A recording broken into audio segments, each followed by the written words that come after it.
करो तुम सही। अब वो करो जो सद्गुरु तुम्हारे हित भरे और जीवात्मा के कल्याण के लिए कहे। तो हमें आपको आत्मविद्यादशमी के पावन पर्व पर ऐसी प्रार्थना करनी चाहिए कि सद्गुरु दाता दयालु हमारे शैतान मन को अपने चरणों में लगा, चरण की शरण दे दो, सिर पे नहीं बैठा लो, राज सिंहासन पर नहीं बैठा लो, धनी मानी मत बनाओ, अपने चरणों का दास बना लो। ये प्रार्थना हमें आपको करनी चाहिए। तो क्या करना चाहिए कि निज चरणों का दरस करा दो गुरु, निज चरणों का दरस करा दो गुरु, निज चरणों का दरस करा दो गुरु, निज चरणों का दरस करा दो गुरु, मुझे प्रेम दीवानी बना दो गुरु, मुझे प्रेम दीवानी बना दो गुरु, मुझे प्रेम दीवानी बना दो गुरु, मुझे प्रेम दीवानी बना दो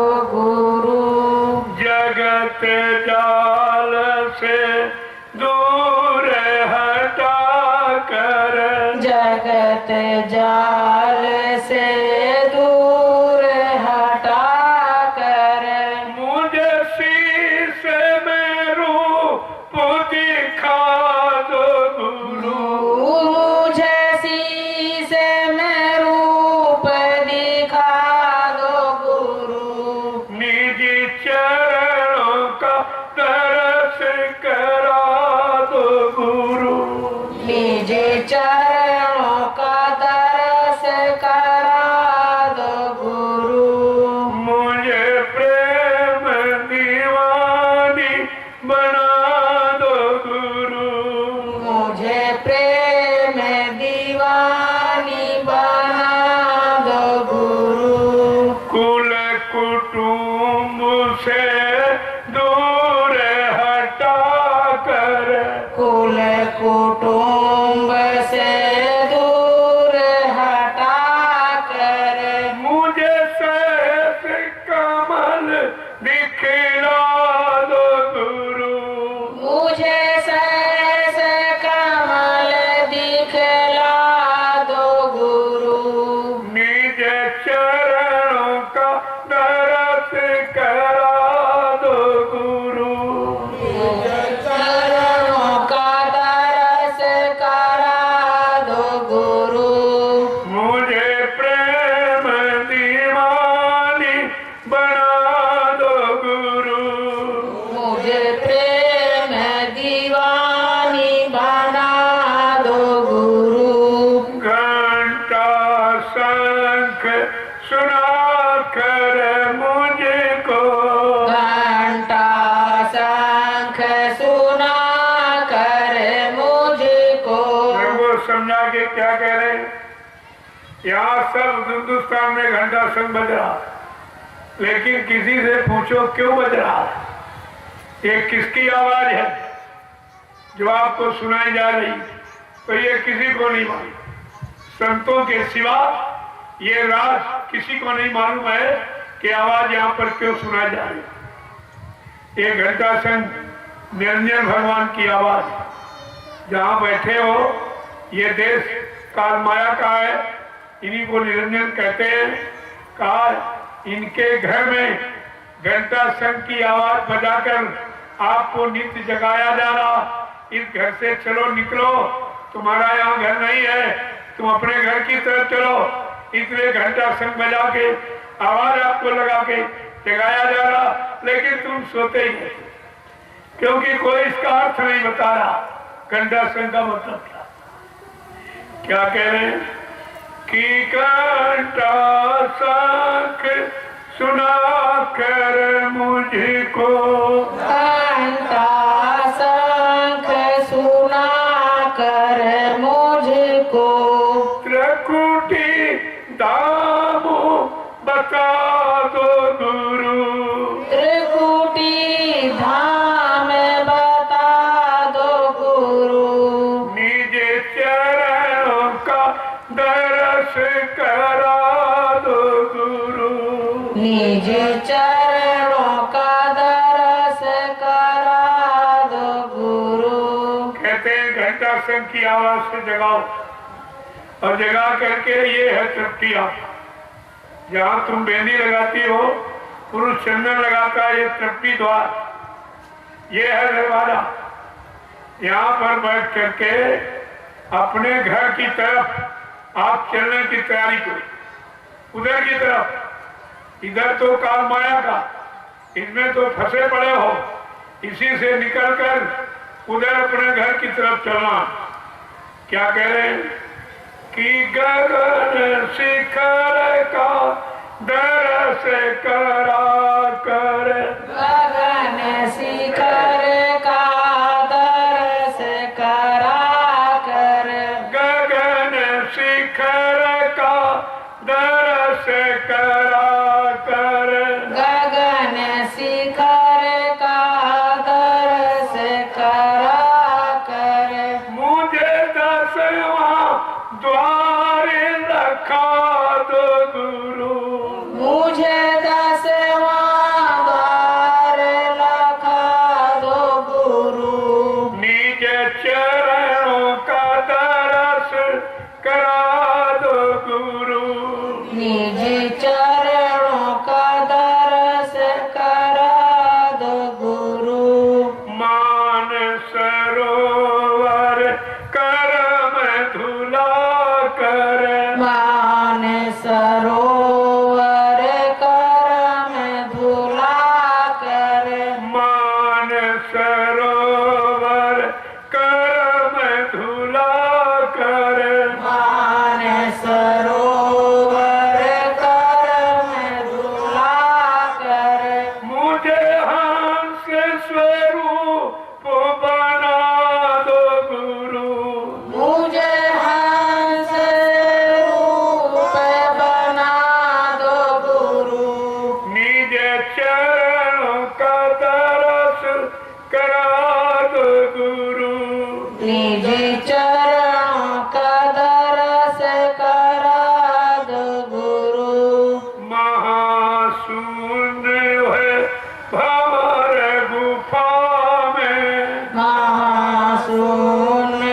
होए भार गुफा में, मेरे काल के जाले खुला दो गुरु, मोहे काल के जाल छुड़ा दो गुरु, निज चरणों का दर्श करा दो गुरु, मुझे निज चरणों का दर्श करा दो गुरु, सतलोक सतपुरुष दिखा कर, सतलोक सतपुरुष दिखा कर, सतलोक सतपुरुष दिखा कर, सतलोक सतपुरुष दिखा कर, मुझे बीन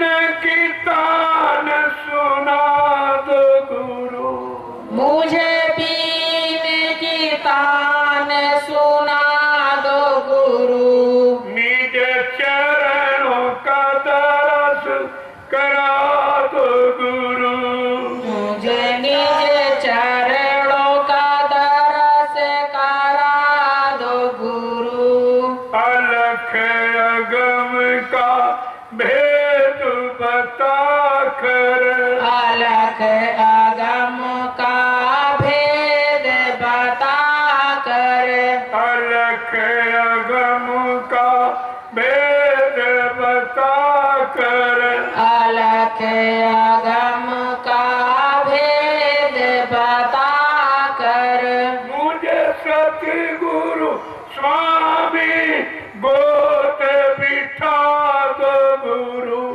मुझे सतगुरु स्वामी को गोद बिठा दो गुरु। निज चरणों का दास बना लो गुरु। मुझे निज चरणों का दास बना लो गुरु। मुझे प्रेम दीवानी बना लो गुरु। मुझे प्रेम दीवानी बना लो गुरु। ये अगम भेद है जो यहाँ किसी की समझ में नहीं आया, और यहाँ के लोगों ने कभी सुना भी नहीं था। ये क्या, जिन्होंने नहीं सुना उन्हीं को तो सुनाना है, जिनको नहीं मालूम उनको बताना है। धीरे धीरे ये सब जान जाओ और ये सब तुम्हारे अंदर हो रहा, लेकिन अंदर का भेद किसी ने बताया नहीं। ये सब बाहर गाना बजाना कर रहे, लेकिन अंदर का इनको कुछ नहीं मालूम कि अंदर क्या हो रहा। जबकि मन अंदर है, आत्मा अंदर है, और जितना भी सोचते समझते सब अंदर ही। तो काम क्रोध लोभ मोह अहंकार ईर्ष्या राग द्वेष और प्रेम श्रद्धा सेवा, ये सब अंदर ही बड़ा था। बाहर तो ये शरीर का एक खोल है, ये चमड़े का एक खोल है, बाहर कुछ नहीं, और सब अंदर भरा है, और अंदर का कोई आपको बताता नहीं। जबकि हरिद्वार है, हरि के दरवाजे पर बैठकर हरि पाने का सारा भेद मिलना चाहिए, सारी जानकारी मिलनी चाहिए कि हरि कैसे मिलेंगे, कब मिलेंगे, कहाँ मिलेंगे, किस तरह से मिलेंगे, ये जानकारी होनी चाहिए। लेकिन ये जानकारी देने वाला कोई नहीं, यहाँ हरि का कोई है नहीं, हरि पाने वाला भी कोई नहीं, हरि को बताने वाला भी कोई नहीं। ये दरवाजा तो काल का है, काल की चर्चा हो रही है, काल के गंदे खान पान की बिक्री हो रही है, और गंदे कर्म इंसान कर रहा है और उसको प्राथमिकता दी जा रही है।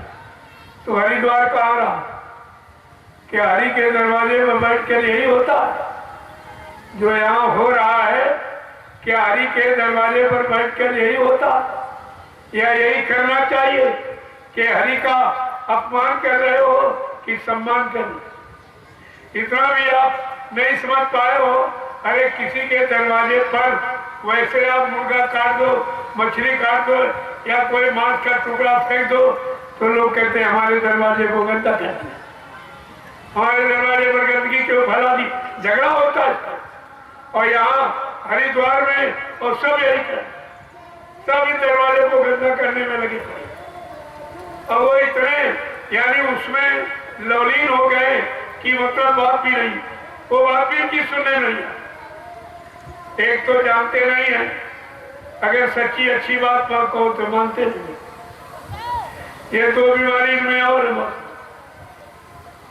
इसलिए हमें करना क्या है, भगवान राम ने क्या किया, कोई मंदिर बनाया था, कोई पूजा पाठ किया था। अरे भगवान से ले लो सीख, भगवान की तो मानोगे, तो भगवान के लिए तो गोस्वामी महाराज ने रामचरितमानस के उत्तरकांड में लिखा है कि प्रातः समय उठ कर रघुनाथा और माता पिता गुरु नाम माता। ये नहीं पढ़ा आपने कि भगवान ने कौन सी पूजा की? प्रातःकालीन ब्रह्मवेला ब्रह्म मुहूर्त में उठकर भगवान राम माता पिता गुरु की पूजा की, यानी चेतन पूजा, मुर्दे की पूजा, बर्तन पूजा नहीं, चेतन पूजा। और उन्होंने स्पष्ट किया है, भगवान राम को दोषी न लोग बना पाए, उन्होंने स्पष्ट करके दिखाया जिसको संतों ने लिख के बताया। भगवान राम जब लंका से जीत के अयोध्या में आए, जब पूर्ववासियों ने बड़ी खुशी मनाई, भगवान राम ने सुना मेरी प्रजा मेरी प्रशंसा कर रही, जो बेचारे दौड़ के आए, हाथ जोड़ के प्रार्थना करते हैं, अरे भाई मैंने कुछ नहीं किया, ये मैंने कुछ नहीं किया। प्रजा कहती भगवान ये किसने किया? तो भगवान राम ने क्या कहा कि गुरु वशिष्ठ है कुल पूज्य हमारे, और इनकी कृपा हाथ रुचिरन मारे। क्या कह रहे भगवान राम? हमने कुछ नहीं किया, हमारे कुल के पूजनी हमारे गुरु महाराज वशिष्ठ जी, इनकी दया से काम हुई। भगवान गुरु पर न्यौछावर है, तुम कागज पत्थर पानी पर न्यौछावर। तुमने भगवान की कब बात मानी? रामचरित मानस उठा के देखिए तो तुमको अपने चरित्र का पता चलेगा कि हमारा मानव चरित्र किस तरह का होना चाहिए, तब तुम्हारी समझ में आएगी। और उस पर सब लिख दिया, सब चीज, एक भी चीज नहीं छोड़ी है कि परमात्मा का दर्शन, देवी देवता का दर्शन, ब्रह्मा विष्णु महादेव का दर्शन, राम कृष्ण का दर्शन इन आंखों से नहीं होगा। कहा कौन सी आंख? कहा सबके अंदर आत्मा बैठी है, आत्मा में एक दिव्य आंख, तीसरा नेत्र इसे कहते हैं, और एक तीसरा कान है। उस कान से जो ऊपर से आवाज आ रही, जिसे हिंदू महात्माओं ने वेदवाणी, आकाशवाणी, अमृतवाणी कहा है, वो ऊपर से आवाज आ रही तो वो जीवात्मा के कान से सुनाई दी। और ऊपर के जो मंडल है, मुकाम लोक है, उनको तीसरी आंख से देखा जाएगा, कितने खूबसूरत है, कैसी सुंदरता है, वहाँ कैसा माहौल, वातावरण, कितनी शांति है, वो उस आंख से देखा जाए।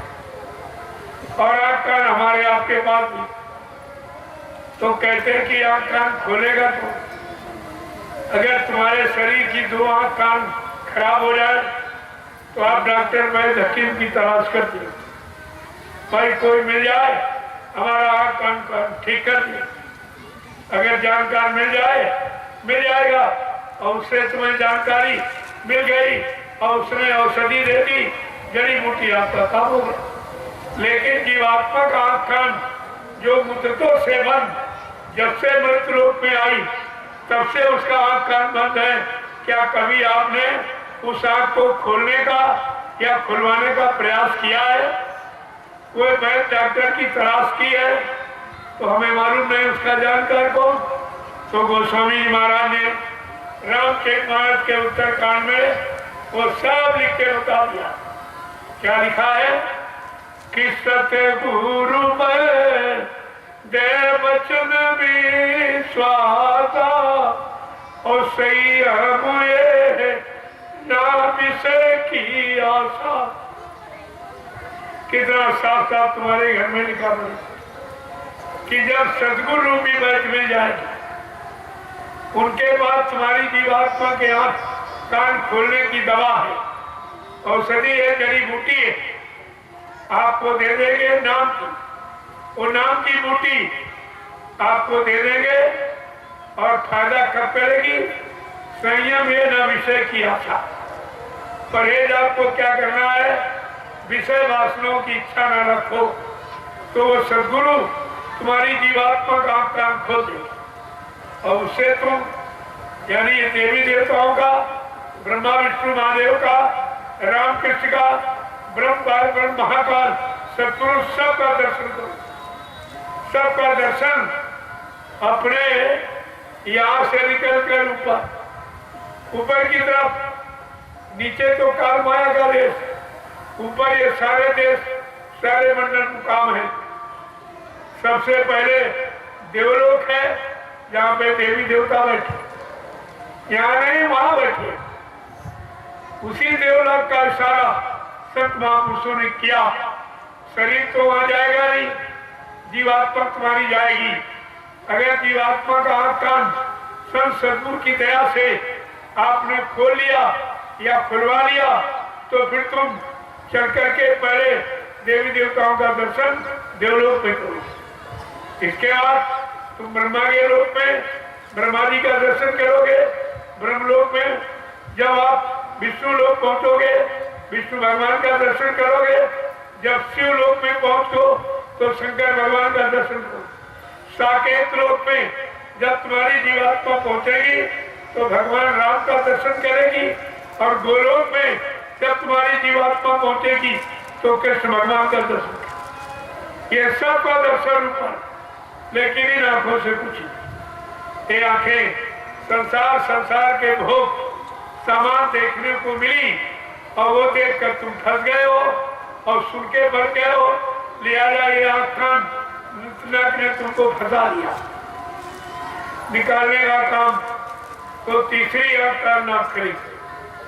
कितना उच्च कोटि का ये ज्ञान है, दिव्य ज्ञान। अगर ये मिल जाए आपको, संत महापुरुषों की दुआ हो जाए, उनसे लेना सीख लो तो ये सब काम आपका हो जाए। जो काम किसी ने आपका नहीं कर पाया वो काम हो जाएगा। अब हरिद्वार में बैठकर भी अगर ये काम नहीं कर पाए, तुम्हारा इससे बड़ा दुर्भाग्य। और किसके दरवाजे पर बैठकर ये चिंतन करोगे? जब हरिद्वार में नहीं कर पाए तो काम नहीं। हरि के द्वार दरवाजे पर जब आप कोई अच्छा काम, सच्चा काम नहीं कर पाए अपनी जीवात्मा के कल्याण का, तो फिर किसके दरवाजे बैठ के करोगे? काल के दरवाजे और माया के दरवाजे पर, भोगों के दरवाजे पर मन को बैठा कर आपने क्या किया, क्या पाया? तो ये सब विचारी विषय। जब विचार करोगे तो धीरे धीरे सब समझ में आ जाए। नहीं करोगे तो कुछ। जैसे ऋषि मुनियों की बात नहीं मानी तो देखो वो मारे गए। वो कंस मारा गया, रावण मारा गया, जरासंध मारा गया, हिरण्यकश्यप मारा गया। लेकिन आज कलयुग में तुम्हें समझाने बताने के लिए, सही सच्चे रास्ते पर चलाने, खड़ा होने कहने के लिए संत महापुरुष आए। तुम उनकी बात नहीं मारोगे तो तुम्हारा भी विनाश हो जाए, तुम्हारी स्थिति खराब हो जाए। ये तो समय के जो जानकार आते हैं उनसे जानकारी नहीं लोगे तो तुम यहाँ परेशानी मुसीबत में फंसे रहोगे। इसलिए कलयुग में संत महापुरुषों की वाणी वचन कहती क्या है?